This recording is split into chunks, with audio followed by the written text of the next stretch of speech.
जिह्वे सदैवं भज सुन्दराणि नामानि कृष्णस्य मनोहराणि समस्तभक्तातिविनाशयानि गोविंद दामोदर माधवेती. श्रीकृष्ण आणि राम आपल्या जीवनातले अविभाज्य असे आपले नातेवाईक, ज्यांच्याकडे बघून आम्ही वाटचाल करायची.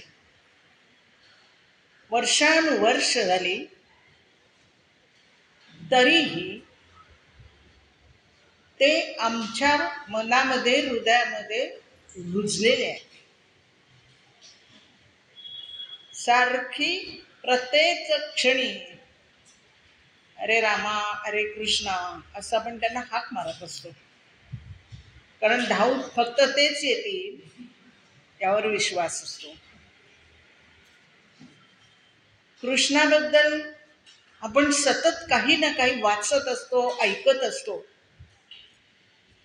आणि श्रावण महिन्यात तर म्हणजे उधाण आलेले असतात आपल्या त्या सगळ्या भावनांना. त्यामुळे जिव्हेला मी सारखं सांगत असते की बाई ग, ते सुंदर नाव घेत राहा. जिव्हे सदैवम भज, ते सुंदर नाव घेत राहा. ते मनोहर आहे. कृष्ण मनोहर आहे, त्याचं नाव मनोहर आहे. कारण भक्तांच्या सगळ्या संकटांचं निवारण करणारा तो आहे. आणि म्हणून गोविंद दामोदर माधवेती असं सारखं म्हणत राहा असं मी सांगत असते. हा कृष्ण 3 ग्रंथांमधून आपल्याला माहीत झालेला आहे. महाभारतातला कृष्ण माहिती आहे, हरिवंशातला कृष्ण माहिती आहे, आणि देवत्व सिद्ध करणारं श्रीमद भागवत पण आपल्याला माहिती आहे. मला जो कृष्ण माहिती आहे तो तुमच्यापेक्षा थोडासा लहान आहे. लहान आहे म्हणजे माझी बुद्धी लहान आहे, आणि त्यामुळे आध्यात्मिक कृष्ण वगैरे असं काही माझ्या लक्षात येत नाही. तो आपल्याला जगायचं कसं हे सांगतो, हे मात्र खरं आहे. वैयक्तिक जीवन जगायला राम जशी मदत करतो, किंबहुना रामच आदर्श आहे. वैयक्तिक जीवनामध्ये रामच आपला आदर्श आहे. कारण तो राम जोडीदाराशी एकनिष्ठ आहे. तो राम कुटुंबाचा एकोपा ठेवणारा आहे. आणि मुख्य म्हणजे दुर्गुण आणि मोहापासून जाणीवपूर्वक दूर ठेवणारा आहे. दुर्गुण आणि मोह असा तो राम वैयक्तिक जीवनामध्ये आपला आदर्श आहे. पण ज्या वेळेला सामुदायिक किंवा राजकीय जीवनामध्ये आपण डोकावतो, त्यावेळेला रामासारखं जगून नाही चालत. मग तिथे कृष्णनीतीच अवलंबावी लागते. कृष्णनीतीचाच आदर्श समोर ठेवावा लागतो. विविध पद्धतीनं आपल्याला तो कृष्ण हे दाखवून देतो.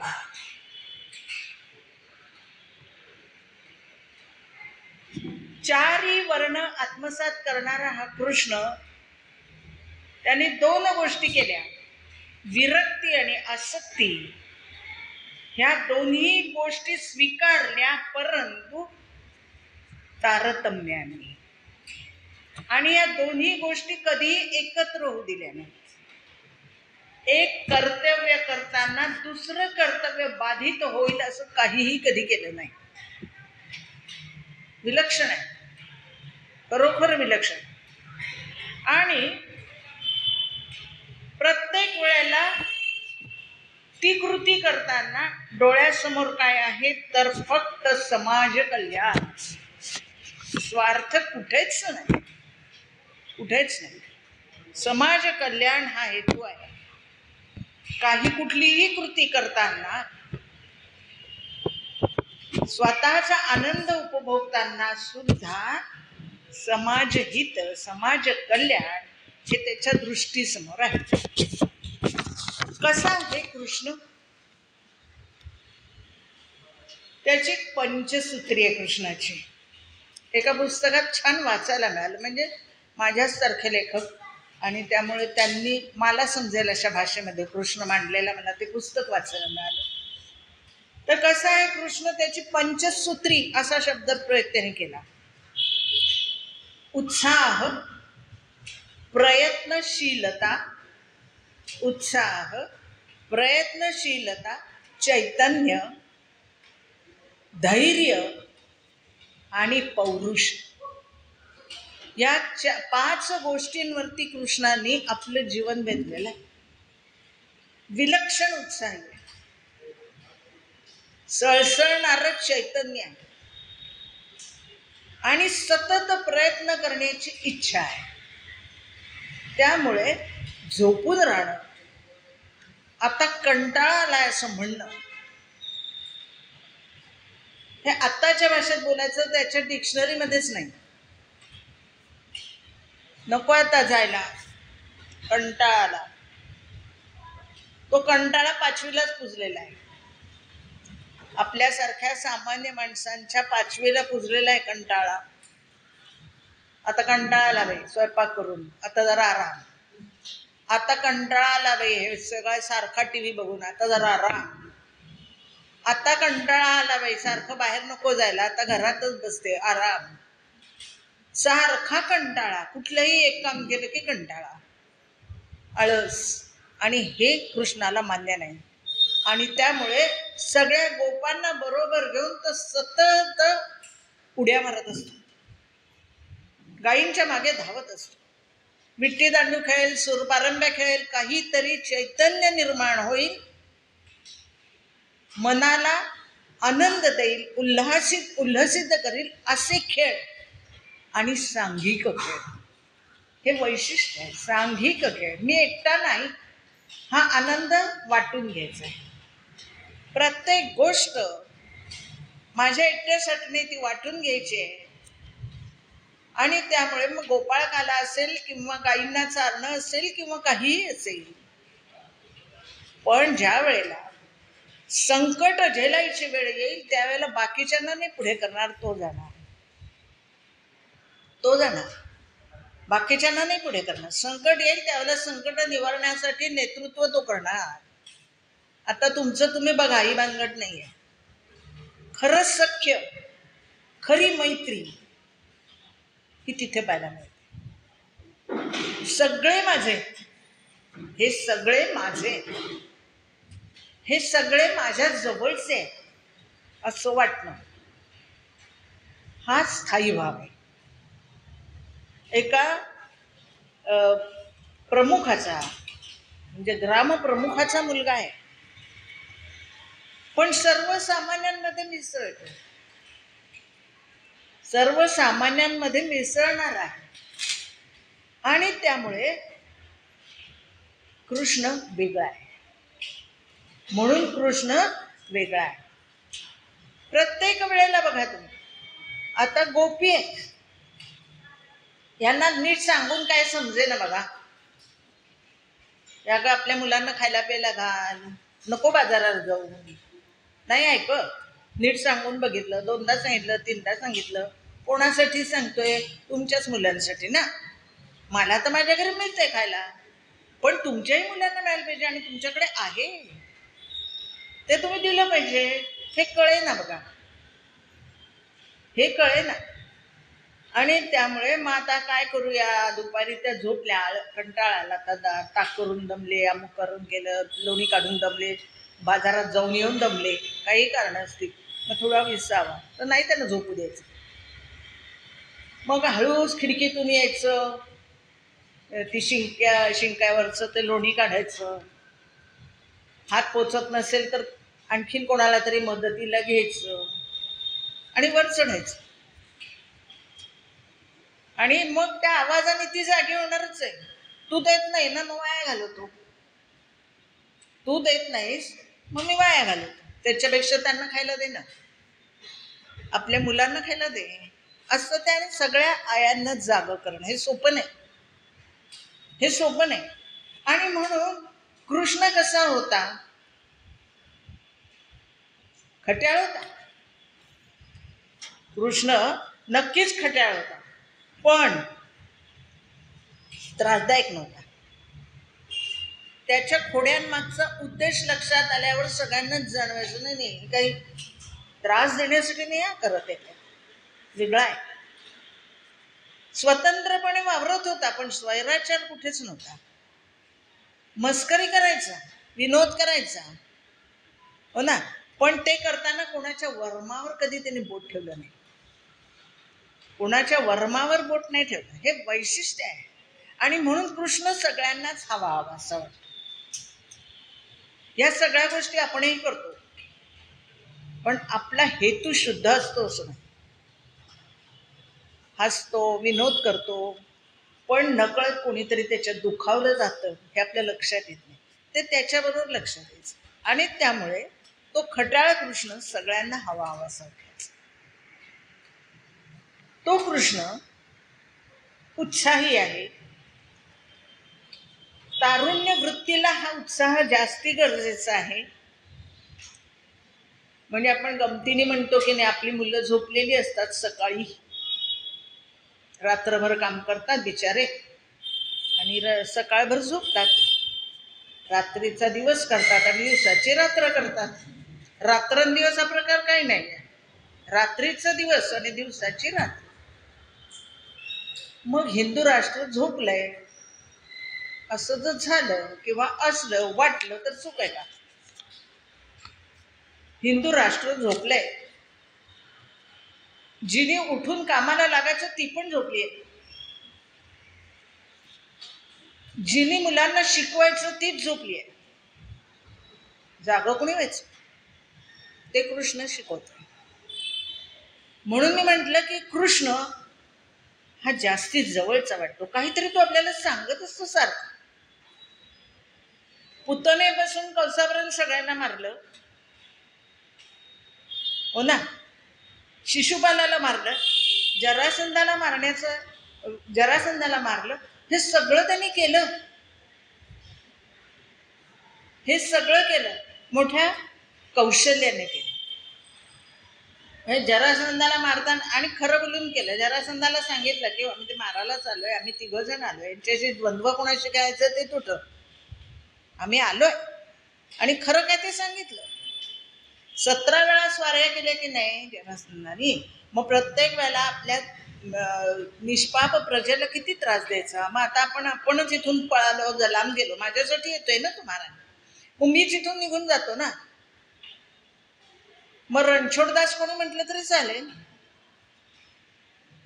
प्रत्येक वेळेला समाज हित, समाज कल्याण हे त्याच्या डोळ्यासमोर आहे.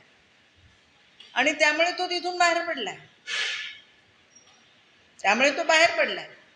बाहेरच्या माणसाला मदतीला बोलवलंय, कालयवनाला. त्या कालयवनाला त्यांनी परस्पर मारून टाकलं. विलक्षण मुत्सद्दी आहे, विलक्षण धोरणी आहे. प्रत्येक वेळेला डोळ्यासमोर फक्त समाज हित, समाज कल्याण हेच आहे. राष्ट्रामध्ये, आपल्या राष्ट्रात आपापसातल्या भांडणात तिसऱ्याला का बोलवायचं? त्यालाच मारलं पाहिजे. कोणाकरवी मारलं? मुचकुंदांच्या करून मारलं. परस्पर. आता ही जी रणनीती आहे ना, ही तज्ज्ञांना कळू शकते, आपल्यासारख्यांना नाही कळणार, पण तज्ज्ञांना नक्की कळेल. आणि म्हणून कृष्ण विविध पदरांनी, विविध पद्धतीने, विविध विचारांनी, आपापल्या पद्धतीने अनेकांनी मांडला. द्वारका निर्माण करणारा कृष्ण ज्यांना अर्थशास्त्र कळतं अशा लोकांनी मांडला. मूळ कथा, कृष्णाचे मूळ गुण सगळीकडे सारखेच. कुठलंही पुस्तक उघडा, कृष्णाचे जे मूळ गुण आहेत ते सगळीकडे सारखेच आहे. कुठल्याही म्हणजे भक्तीमध्ये बघितलं तरी आहेत, अमक्यात इतर ठिकाणी बघितलं तरी आहेत, आणि तरीही ज्याला जसा हवा तसा तो पैलू त्यातला उचलतो आणि कृष्णाचं वर्णन आपल्या समोर ठेवतो. मग अर्थशास्त्रात सुद्धा त्याची वाखाणणी आहे. कशा पद्धतीने द्वारका उभारली याची वाखाणणी. शिशुपालाला कसं मारलं वाखाणणी. किती मनावरती ताबा, किती मनावर ताबा ठेवला होता आणि वचनाला किती पक्का होता.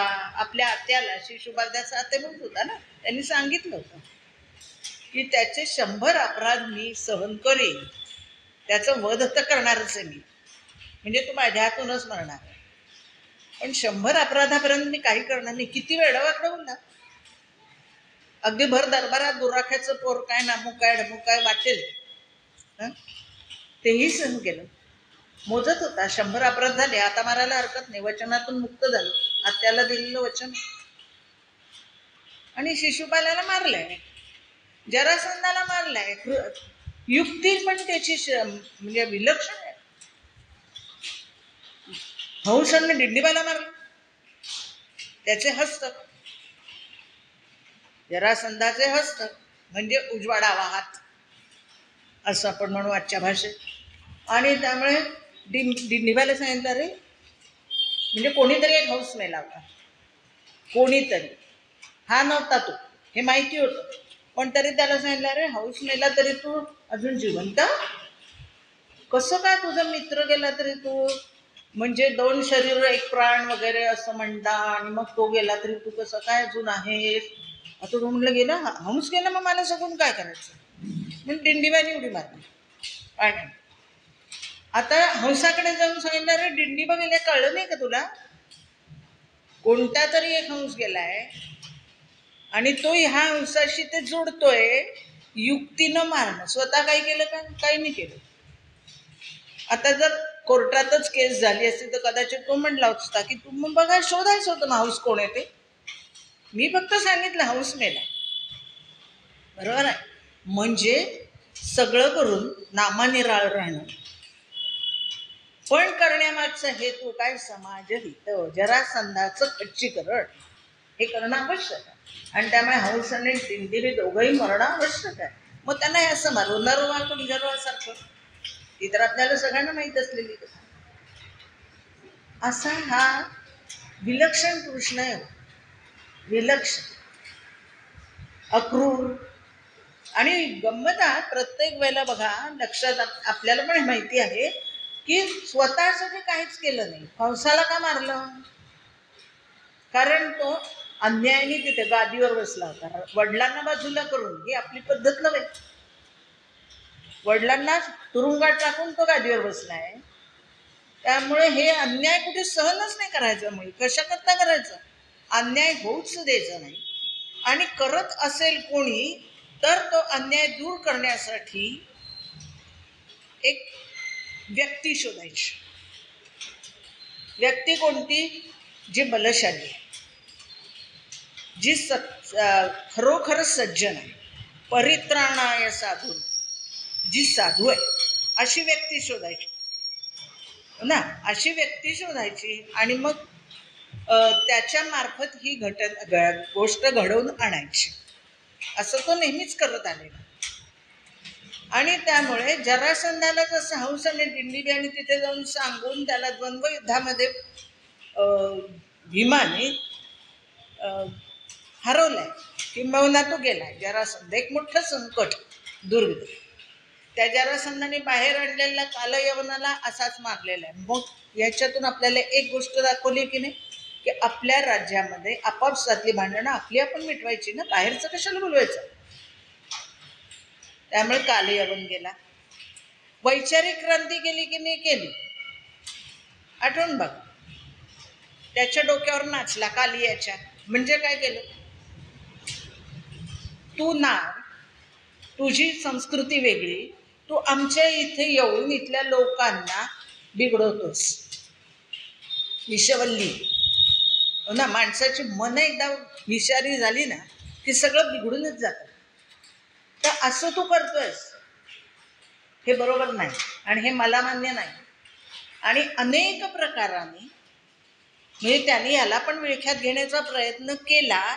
त्यावेळेला ह्यांनी स्वतःचं शरीर मोठं करून त्याला पराभूत केलं आणि शेवटी इतकी अवस्था आणली की त्यांनी शरणागती पत्करून तो निघून गेला. त्यांनी सांगितलं याच्या पुढे तुझ्या परिवारातलं कोणीही इथे दिसता कामा नये. तुझ्या परिवारातलं जे आमच्या संस्कृतीशी जुळणारं नाही, लक्षात घ्या, आपल्या संस्कृतीशी जुळणारं नाही ते कोणीही इथे येता कामा नये, निघून जायचं. तुमचं तुम्ही बघा काय ते, आमच्याकडे आमचं बिघडवायला नाही यायचं. नको का कृष्ण आपल्या समोर आदर्श बिघडवत आहेत ना. आज 9 ऑगस्ट क्रांती दिन, खरं म्हणजे अनेकांनी आज आज प्राण अर्पण केले आणि इथं आमच्याचकडे येऊन तुम्ही आमचे मूळ कोण, आमचे मूळ निवासी कोण, आदिवासी कोण हे इंग्रजांनी येऊन ठरवायचं. वाचला असेल तुम्ही आज तो लेख, नसला तर वाचा. तरुण भारतमध्ये पण छान लेख आलेला आहे, नक्की वाचा. व्हॉट्सअपवर पण येतो, फिरतोय आज की काय चाललंय आपल्यावरती, किती आघात चालले. आपण झोपलेले, मी म्हणून म्हटलं की आई झोपलेली, मुलं झोपलेली, झडझडून जागवणं आणि ते काम यशोदनी कृष्णाच्या ह्या सगळ्या क्रांतिदर्शी विचारांना तिनं पाठिंबा दिलाय. लहानपणी म्हणजे गोवर्धनाची पूजा करायची असू देत, नाही तर कार्यामध्ये नसू.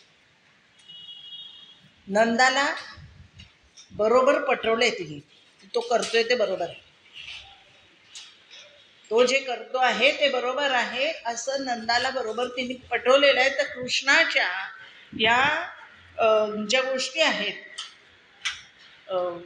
बंडखोर चळवळी आपण म्हणूया, त्या चळवळींना तिने पूर्ण पाठिंबा दिलेला आहे वात्सल्यातून. तिची वात्सल्य भक्ती आहे. 5 स्त्रिया म्हणजे वेगवेगळ्या कृष्णाच्या या चरित्रामध्ये आपल्याला बघायला मिळतात. आणि ह्या 5 स्त्रिया वेगवेगळ्या दृष्टिकोनातून बघायला मिळतात, वेगवेगळ्या भक्तीतून बघायला मिळतात. आणि त्यावेळेला कृष्ण दर्शक करतो स्वतःवर का, पण दाखवत असतो की ह्या नायिका आहेत आणि मी सहाय्यक आहे, त्या नायिका आहेत आणि मी सहाय्यक आहे, करतो सगळं तो. पडद्यामागचा सूत्रधार कोण, तो कृष्ण.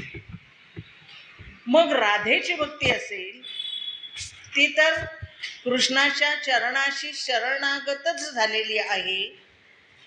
आता आपण त्याचं विकृत रूप दाखवण्याचा प्रयत्न करतोय, बाहेरचे लोक येऊन आपल्याला फसवतायचं की काय तुमच्या त्या राधाकृष्णाचं प्रेम, व्याख्याचं कळलेली नाही त्या प्रेमाची. भक्तीचं कळलेली मधुरा भक्ती म्हणजे काय असतं. आणि त्यामुळे बाहेरच्यांनी यावं, जे आमच्या संस्कृतीमध्ये आहे ते इतरत्र कुठेच नाही आहे, त्यांना हे माहितीच नाही आणि तरीही त्यांनी आम्हाला इथे येऊन हे शिकवावं आणि आम्ही ते बघा ऐकावं. दुर्दैव. ती राधा कृष्णापेक्षा वयाने मोठी आहे, कृष्ण लहान आहे, हो ना, आणि तरीही दोघांची भक्ती श्रेष्ठ. म्हणजे राधाकृष्ण असंच आपण म्हणणार, राधाकृष्णाची देवळं आहेत, हो ना. म्हणजे राधा आणि कृष्ण हे एकत्र आपण ठेवले, पण आपल्या मनामध्ये कुठलाही यत्किंचितही विकल्प नाही. राधा आणि कृष्ण यांच्या भक्तीबद्दल, यांच्या नात्याबद्दल, यांच्या सख्याबद्दल तुमच्या आमच्या मनामध्ये कुठेही विकल्प नाही आणि असताच कामा नये. ती राधा की जिच्या अंतःकरणामध्ये, हृदयामध्ये कृष्णाचे चरण आहेत, तिला बाकी काही कळत नाहीये.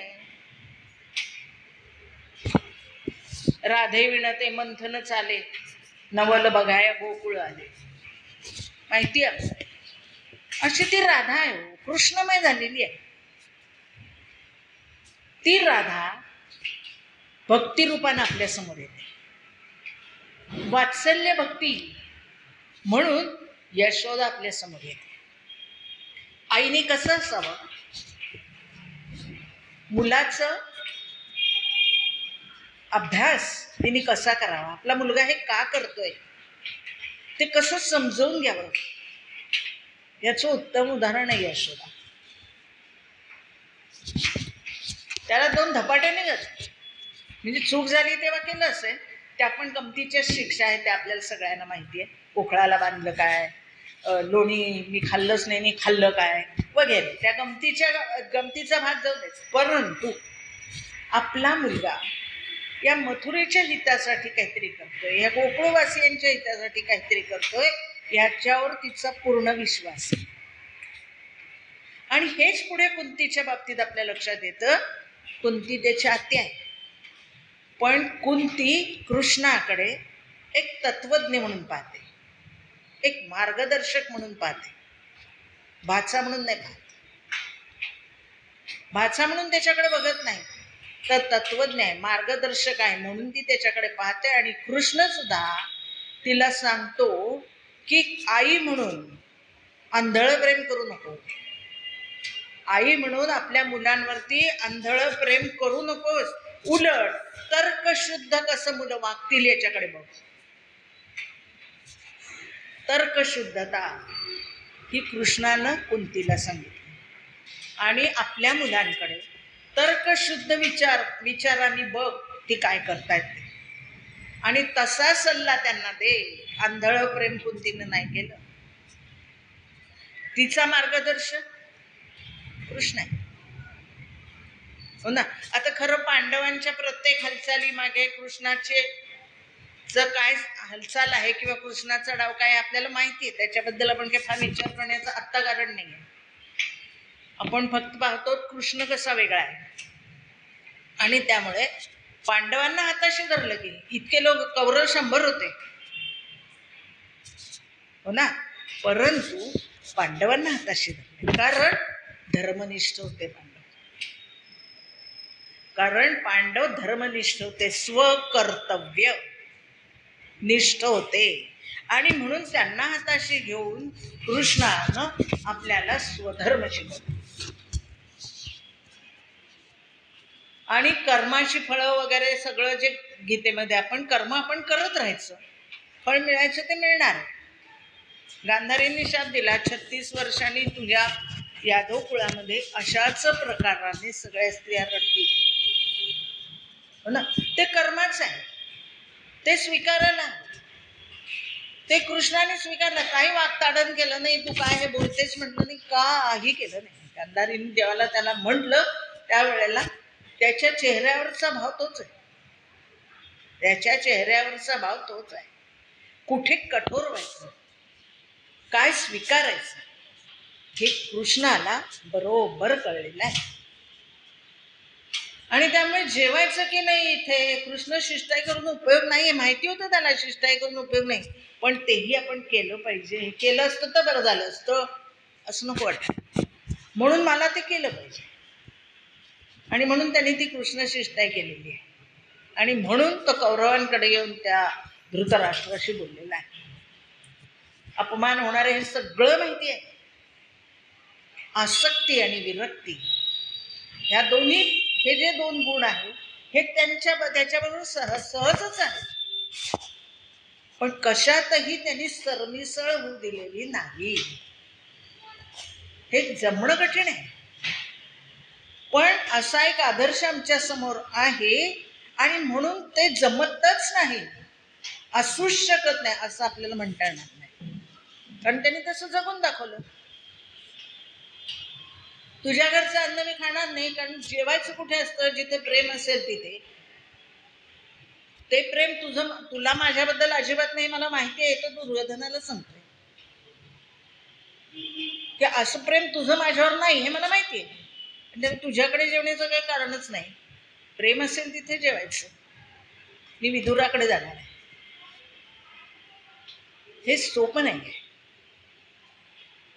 पण त्यावेळेला ते ठामपणे सांगता येणं, ते करणं हे गरजेचं असतं. आणि ते केव्हा येतं, ज्यावेळेला आपली कृती तशी असते. सगळं आयुष्यच मुळे तसा जगला आहे. सगळं आयुष्यच त्या पद्धतीने जगलेलं आहे. कुठेही आसक्त झालाय का नाही, हे माझं मी परत गेलाय का नाही, भूतकाळाकडे कधी परत गेलाय का नाही, बासरी एकदा हातातून सोडल्यावर पुन्हा वाजवली का नाही, त्यावेळेला ते सोडत गेलाय. विरक्ती. आसक्त झाला होता की नाही? हो. बासरी वाजवत होता की नाही? हो. आसक्तीने वाजवत होता की नाही? हो. सगळ्या गोपी धावत येत होत्या की नाही? हो. पण सोडल्यानंतर पुन्हा नाही घेतली. सोडल्यानंतर पुन्हा बासरी हातात घेतली का नाही? पुन्हा तिकडे परत आलाय का नाही? राधेकडे परत गेला का नाही? नाही परत गेला.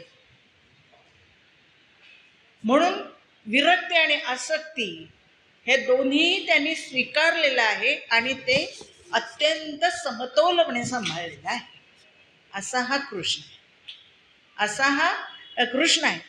त्याच्या आयुष्यातली तिसरी म्हणजे चौथी रुक्मिणी. कुटुंब प्रमुख म्हणून कृष्ण आहे आणि कुटुंब प्रमुख म्हणून रुक्मिणी आहे. त्याच्या अनुपस्थितीत सगळं कुटुंब एकत्र ठेवण्याचं काम रुक्मिणीने केलं. खरं म्हणजे भावाच्या मर्जीविरुद्ध विवाह झालेला आहे आणि त्यामुळे भाऊ रुक्मी आणि कृष्ण यांच्यामध्ये वितुष्ट आहे, माहिती आहे. ते वितुष्ट कमी करण्याचा तिने आटोकाट प्रयत्न केला, किंबहुना ते कमी केलं आणि आपल्या पुढच्या पिढीमध्ये विवाह सोहळे केले. सोयरीक जमवलेली आहे. 7 सवती आहेत. त्या सवतींशी अत्यंत प्रेमाने, निर्लेप प्रेमाने, त्या मला काहीतरी देतील म्हणून नाही, निर्लेप प्रेमानं या सवतींबरोबर तिने आपला व्यवहार ठेवला आहे. अशी ही रुक्मिणी आहे त्याच्या आयुष्यात आलेली. कुटुंब प्रमुख ते पद तिने पण स्वीकारलं. अनुपस्थितीत घर व्यवस्थित सांभाळलं. कुटुंबातल्या सगळ्यांच्यात एकोपा ठेवला. हे सोपं नाही. एक घर सांभाळताना आपली पूर्वज गृहिणी म्हणून स्वधर्म आपण किती पाळतो असा आपल्या मनाशी विचार करूया, कारण आपण कृष्ण पाहतोय. त्याच्या सहवासात राहिल्यानंतर रुक्मिणीचा विचार करू नये. म्हणजे सत्यभामा कशी होती आपल्याला माहिती आहे. त्यांनी ज्या 7 स्त्रिया का केल्या हे आपल्याला माहिती आहे. त्यामुळे त्याच्याबद्दल नको चर्चा करायला, कारण ते विवाह आपल्याला माहिती आहे. त्या अष्टनायकांचे वेगवेगळे गुण पण आपल्याला माहिती आहेत, कारणं पण आपल्याला माहिती आहे. त्यामुळे त्याच्यात नाही शिरणार. पण ह्या 7 जणी आपल्या मानणं हे सोपं नाही आहे ना. मग तुळशीपत्राची कथा आपल्याला माहिती आहे की रुक्मिणीचं एक तुळशीपत्र आणि सगळ्या जगातली संपत्ती, हे बरोबरच आहे. एवढ्या योग्यतेची ही रुक्मिणी, एवढ्या पात्रतेची, योग्यतेची ही रुक्मिणी आहे. ती त्याच्या आयुष्यामध्ये आलेली 4थी स्त्री आहे. आणि 5वी आहे द्रौपदी. 5वी स्त्री आहे द्रौपदी. म्हणजे महाभारतामध्ये द्रौपदी चैतन्यशील आहे. तिचं व्यक्तिमत्व ठसठशीत संपूर्ण महाभारतात आपल्या डोळ्यासमोर सतत आहे. ती विजयी स्त्री आहे. आपल्या पतीला सातत्यानं शौर्याची जाणीव करून देणारी, त्यांच्या गुणांची जाणीव करून देणारी अशी ती स्त्री आहे. ती संयमी आहे. तिला जे काही सांगितलेले, तिच्यावरती जे काही निर्बंध आहेत किंवा नियम सांगितलेले आहेत, त्याचं तिने आटोकाट पालन केलेलं आहे. अशी ती याज्ञसेनी आहे. अत्यंत तेजस्वी आहे आणि चैतन्यमयी आहे. प्रेरणादायी व्यक्तिमत्व आहे. प्रेरक आहे. हो ना. सगळ्यांवरती सारखंच प्रेम करायचं, त्या गुणांच्या पोषण करायचं, त्या वेळेला त्यांना त्याची आठवण करून द्यायची. मी केस मोकळे का सोडलेत भीमा, लक्षात आहे. असं म्हणणारी, हो ना. सगळेजण तुम्ही पौरुषहीन झालात का म्हणून म्हणणारी, आणि कृष्णाला सखा म्हणणारी. शेवटपर्यंत कृष्णाला त्यांनी सखाच म्हटलेलं आहे. तोच फक्त माझ्यासाठी धावून येणार आहे हे माहीत असलेली अशी ही द्रौपदी, हो ना. किती रे वेळ लावलास कृष्णा? तो म्हणला अजिबात नाही. तुझा तुझ्यावर विश्वास होता, तुझ्या अधिपतींवर विश्वास होता, मग तुझ्या स्वतःवर विश्वास होता. ठीक आहे ना, रागवला नाहीये, रागवलेला नाही. तो सखा आहे ना, रागवेल कसा? पण ज्या क्षणी दोन्ही हात तू वर केलेस, आता तू सुद्धा तुझं स्वतःचं रक्षण करत नाही, करू शकणार नाहीत असं वाटलं, त्याच क्षणी मी धावून आलेलो आहे. त्यामुळे मी अजिबात उशीर केलेला नाही. बोलवण्याला तू उशीर केलास, बोलवायला तू उशीर केलास. नाहीतरी आपण असंच करतो, शेवटच्या क्षणी हाक मारतो. आधी कुठे आपला त्याच्यावर विश्वास असतो. आता काहीच उपाय उरला नाही, त्यामुळे आता कृष्णा तूच ये. कृष्ण काय रिकामा नाही ना, तो काही रिकामा नाही. तेवढे भक्ती, तेवढा कस आपला लागला तर येतो. तेवढा आपला कस लागला त्याच्या भक्तीशी तर तो येतोच, नक्कीच येतो. आणि त्यामुळे द्रौपदी ही त्याच्या जीवनातली ही 5वी स्त्री आहे. तर कौटुंबिक आयुष्याचं नेतृत्व तिने केलेलं आहे. 5 पतींना घेऊन नियमांप्रमाणे आपल्या सासूला ती बरोबर घेऊन जाते. सासू बरोबर आहे. आणि अशी ही द्रौपदी याज्ञसेनी, काय झालं असेल हो तिचं दूतामध्ये, आणि तरीही चैतन्य आहे, प्रेरणादायी आहे. तिचं आम्ही पतिव्रता म्हणून सकाळी पूजन करतो, स्मरण करतो.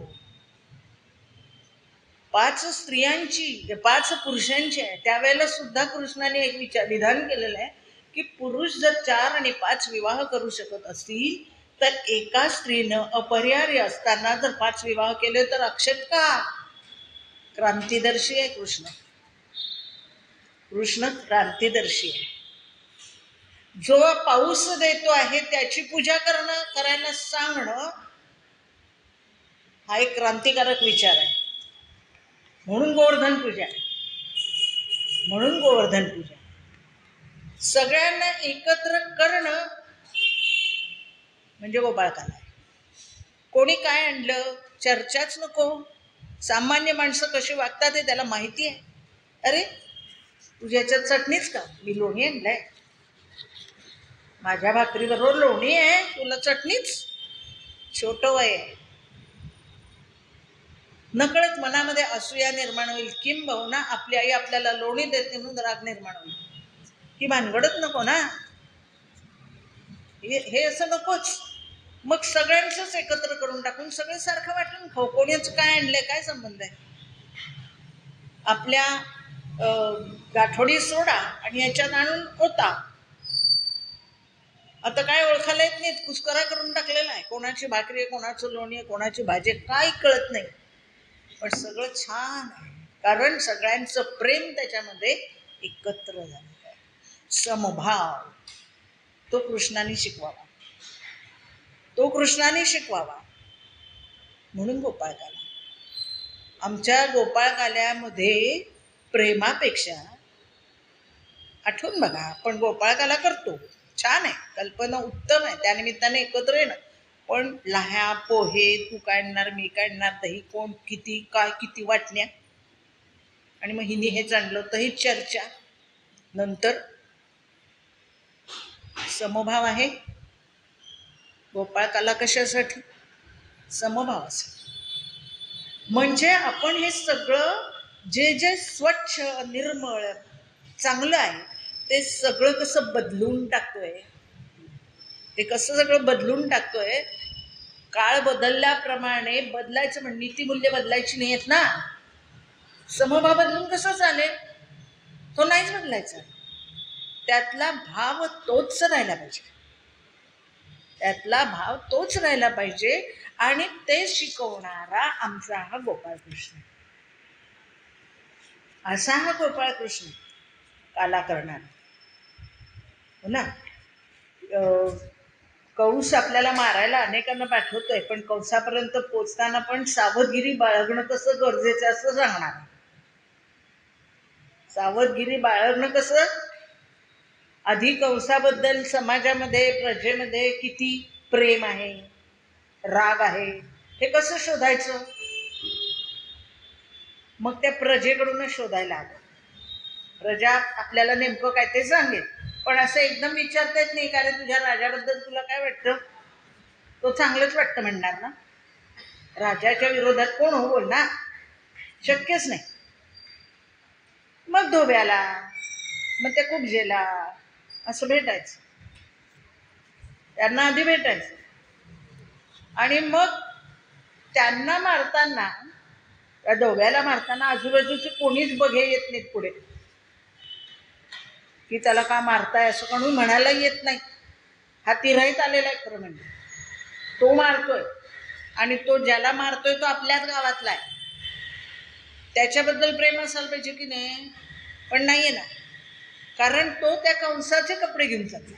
त्याचा अर्थ प्रजेच्या मनामध्ये कंसाबद्दल आदरभाव नाही, प्रेम नाही, हे त्याच्या लक्षात आलंय. अशी चाचपणी करणं, अशी चाचपणी करत मग पुढे जाणं. यश आणि कृष्ण हे एका नाण्याच्या दोन बाजू. अपयशाला कधी माहितीच नाही आहे, कारण ते त्यांनी मिळवताना किती गोष्टींची काळजी घेतली, सतत दक्ष आहे, सतत सावध आहे. कंसापर्यंत जाणं काय सहज सोपं आहे का, नाही ना. इतक्या सगळ्या भेदून पुढे जायचं ना, हे सगळं भेदून पुढे जायचं. म्हणून मग त्या जरा फेरफटका मारूया, गाव कसं बघूया, जसं मारुतीने केलं होतं की नाही, लंका कशी बघूया, लंका कशी आहे ते बघूया, एकदा फेरफटका मारूया. पण लंका बघणं म्हणजे नुसतं काही हे नव्हतं ना, त्याचा सौंदर्य पाहायला गेला नव्हता, छान छान छान इमारती पाहायला गेला नव्हता, रस्ते पाहायला गेला होता. सगळे रस्ते पाहून ठेवले, कुठून येणं सोयीचं आहे, कुठून आपण आणू शकतो वगैरे. हो ना, ती सावधगिरी. आता एक कृष्ण पण तसाच आहे, एकदम कंसापर्यंत कसं जाणार. मग त्या ह्याच्यात गेला, शस्त्रागारात गेला, ते धनुष्य आधीच मोडून टाकलं, ते धनुष्य आधीच मोडून टाकलं, जे दुसऱ्या दिवशी मोडायचं होतं ते आजच. आणि त्या धनुष्याच्या तुकड्यांनी सैनिकांना मारलं, तिथल्या कोणी वाचवायला आलं नाही. म्हणजे त्या कंसाच्या राज्यामध्ये एकी नाही,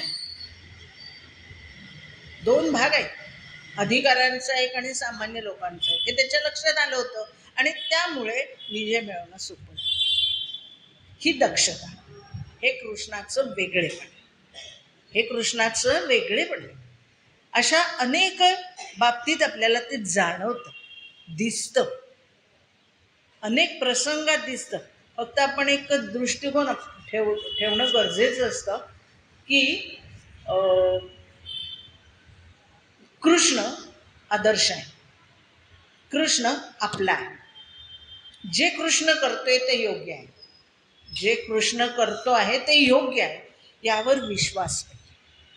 श्रद्धा आणि विश्वास अशा दोन गोष्टी असल्या की यश मिळतं. आणि मुख्य म्हणजे जो करतो आहे ना, त्याच्या मनामध्ये स्वार्थ यत्किंचित नाही, फक्त समाजहित आणि प्रजेचं हित एवढंच डोक्यात आहे. आणि असा कृष्ण आपल्याला का नाही आपल्या जवळचा वाटणार. सामूहिक जीवनामध्ये मला बाहेर पडताना संघटन वाढवणं गरजेचं आहे.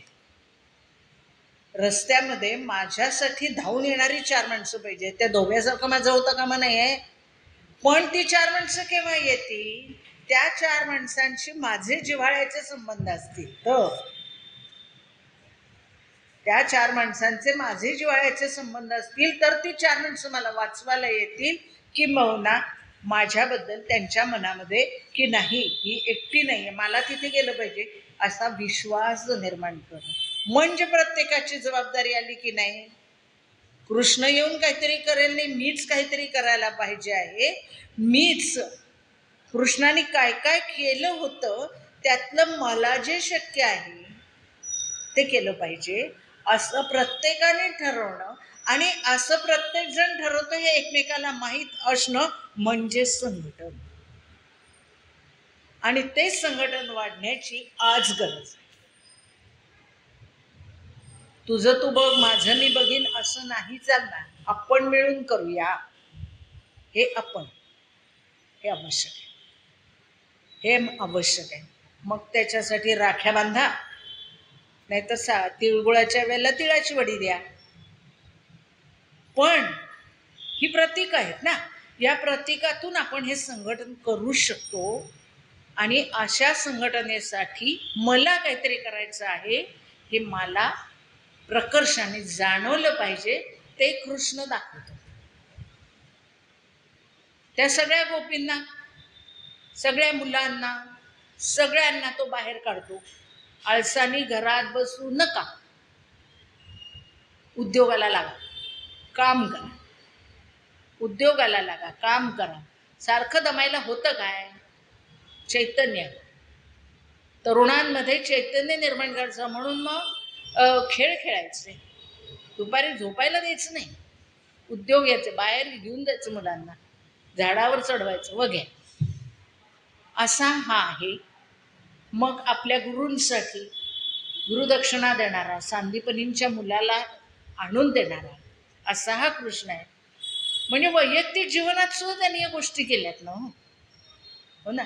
फक्त पांडवांबरोबर लढला असं नाही, स्वतःच्या जीवनातही या गोष्टी त्यांनी दाखवल्यात. आणि असा हा आगळा वेगळा कृष्ण आज तुमच्यासमोर मांडण्याचा मी प्रयत्न केला.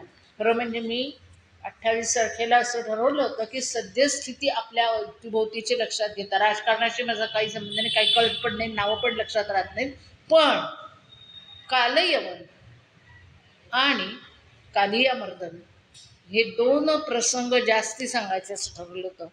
पण आज मात्र मी असं म्हटलं की कृष्ण गुणसागर कसा होता हे सांगूया. राम गुणसागर होताच, तसा कृष्ण गुणसागर आहे. आणि तो आपल्याला प्रत्येक गुणामध्ये काही ना काही मार्गदर्शन करणारा आहे, यावर विश्वास ठेवूया. आपण माहीत असलेलंच सगळं पुन्हा ऐकलं. पण मी पुन्हा एकदा सांगेन की कथा वाचताना आणि कृष्ण वाचताना आपला दृष्टिकोन बदलूया. हा मार्गदर्शक कृष्ण आहे जो कुंतीचा होता. हा तत्वज्ञ कृष्ण आहे. हा फक्त भक्तीमध्ये गुंडाळणारा नाही आहे, हे लक्षात ठेवूया.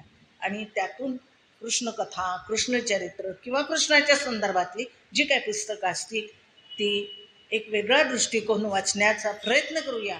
कारण आज आपल्याला संघटनेची अत्यंत गरज आहे. आणि हे संघटन कृष्णाकडून आपल्याला शिकायला मिळतं.